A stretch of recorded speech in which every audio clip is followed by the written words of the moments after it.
In this tutorial, we're going to take a very basic mathematical approach to how to satisfy the boundary conditions for a slab waveguide. And to do that, let's consider a region of space where we've got a standing wave. And I'm going to just draw a standing wave in space somewhere. I'm representing it by the best I can with a drawing in a static way.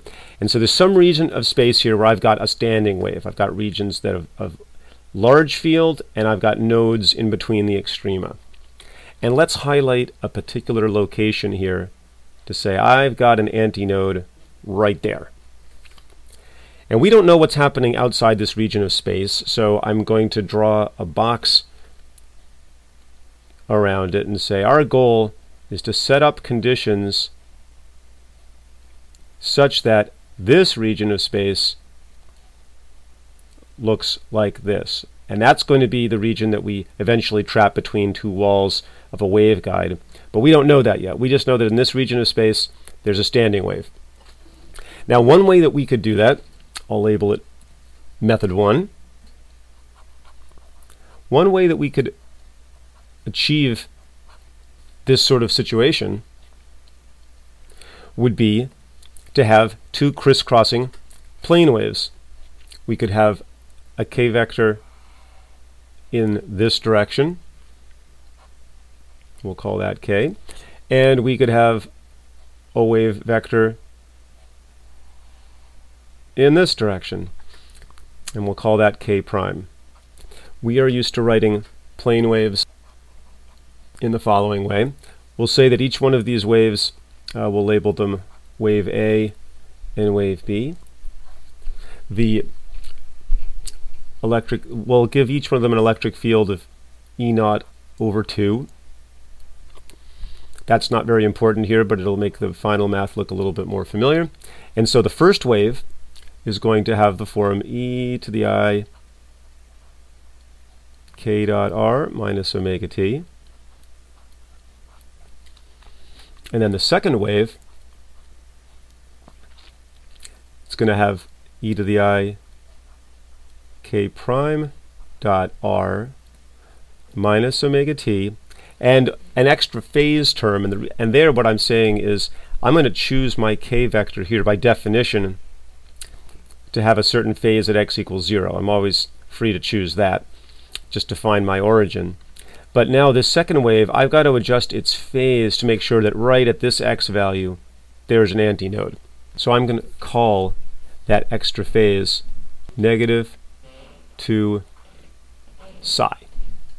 And then I'll close out the whole expression, which includes closing that bracket and taking the real of the whole thing afterwards.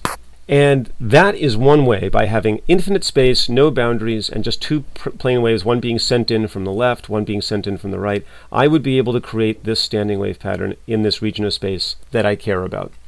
And if I rewrite this expression, I'll take the E0 by itself. The y and time dependence of these two waves is the same. They both have kyy minus omega t, and then their times the following. I'm going to factor out an amount e to the minus I psi from this e to the minus 2i psi, and then what I'm going to have left over for the kx components of this, I'm going to have from the first term e to the I kxx plus psi, and for the second term I'm going to have e to the minus I kxx plus psi. So pulling out that one factor of minus I psi delivers a plus I psi to the first term, and there's a minus I psi remaining on the second term. So this is going to be these two things added together. And that 2 left over from here, I'll divide by e to the I kxx plus I, and its partner term on the bottom. And this simplifies up pretty quickly. You can see that this term here just becomes cosine of kxx plus psi. And that's exactly what we've got for the x dependence of the standing wave. In fact, we could write an expression for what's going on in the center region in the following way.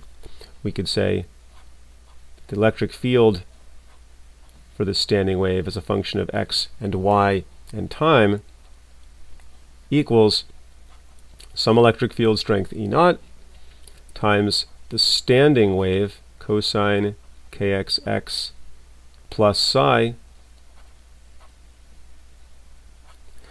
times the cosine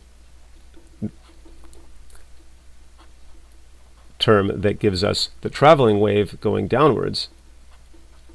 And we'll write that the wave traveling, as this plane wave travels in the downward direction and as a standing wave in the x direction, this psi I'm writing here for mathematical completeness, that's equal to this phase term out here. So that's method number one. One way to get this mathematical form for the electric field everywhere in x and y and time within this region is to cross two plane waves. But of course that's not what's exactly happening physically in a waveguide. So let's consider method number two. In method two, we're going to consider that there's actually a boundary here, and we're going to call that location x equals d. So another way to set up this standing wave pattern is to still have the A beam coming in like this, like it was before, but now to have a reflection like that, and we'll call that reflection A prime, have that play the role of that B beam. So now we would say that the standing wave pattern is not being caused by two independently originated plane waves, but by one original plane wave A and its reflection A prime interfering with it. So those mathematically are exactly the same thing. Now in that case, what's the reflection beam's plane wave expression? Well, we know from the previous tutorial that if we have a reflection at x equals d, we know that the electric field of the A prime beam, it's going to be equal to the strength of the A beam times the reflection coefficient. And the reflection coefficient is, if it's S polarized light, Rs, and I'm going to put a parenthesis d there, because as we saw in the previous tutorial, the phase of the reflected beam is going to be dictated by our choice of where we define x equals 0 to be, and we want to keep track of that here. So this is another way for us to interfere two beams rather than A and B interfering up here like this. We could write the EA prime beam interfering with the A beam, and we would just have to write down what the reflection coefficient is for total internal reflection at the angle of this A beam, which we know how to do. We won't do that here. And just have to apply a compensation factor due to the fact that our boundary is at x equals d. And once we've written this reflection coefficient, we just have to have this beam going in the proper direction, which would be given by a downward vector in this, which is in the standard kx prime direction. So that would still look like this.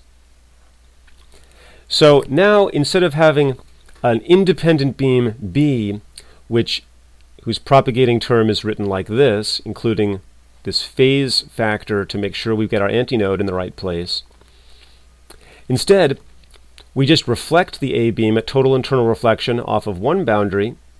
We calculate the reflection coefficient, keeping track of our phase convention for placing the boundary at x equals d, as discussed in the previous tutorial. And then we just propagate it in the kx prime direction using that plane wave expression. And that phase that we twiddled here independently is now being caught up in the fact that it's total internal reflection. That's where that extra bit of phase is going to come from. But of course, this is not the way that this standing wave actually gets created in a waveguide either. There isn't an A beam coming in from the left from negative infinity. So we have to consider a third method, the method of creating this electric field in this blue boxed region of space that actually happens in a waveguide. And that, of course, is that there's another boundary. There's another wall to this slab waveguide, and it is at x equals 0.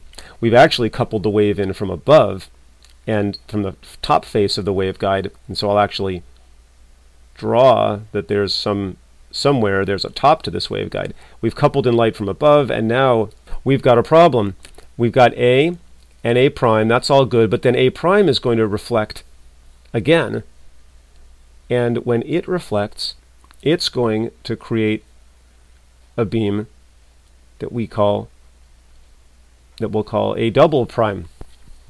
And in order to simply have a standing wave here that acts like an interference between A and B, that will only work if this A prime beam is exactly the same plane wave as A itself. Otherwise, the A and the A prime beam will not fully constructively interfere. They won't be the same plane wave. This is not an obvious point, and you may have to reflect upon it and ask about it, but the mathematical constraint that we're going to place here is that we're only going to get a simple standing wave pattern if this double reflection of A gives us back the original plane wave A prime. Two total internal reflection events, and it's as if you've just got the same plane wave that created the cascade in the first place. And the mathematics of that is straightforward and follows here. We would say that the electric field of EA double prime, that its spatial dependence, it's going to be EA, and now there's been two reflections. So we've got first a reflection at D, then we've got a reflection at x equals 0, and then we've got the propagation. There's no doubt that its direction will be the same direction as the incident plane wave. So we still have e to the I k dot r minus omega t. The rule for having A prime and A be the same plane wave must be that this term down here has to equal 1. Not some arbitrary phase shift, but a phase shift of exactly 0 or 2 pi or 4 pi or something like that. So the resonance condition is that RSD, total internal reflection at this boundary, plus total internal reflection at the second boundary, that's got to equal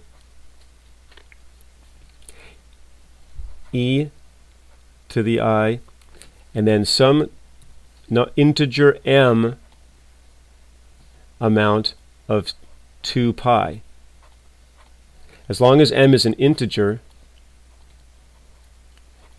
you will, and that integer could be 0, 1, and so any counting number from there. Those are the only ways that the reflected beam, double reflected beam, is going to have the same phase as this first beam and allow this simple standing wave pattern to be what's created in space.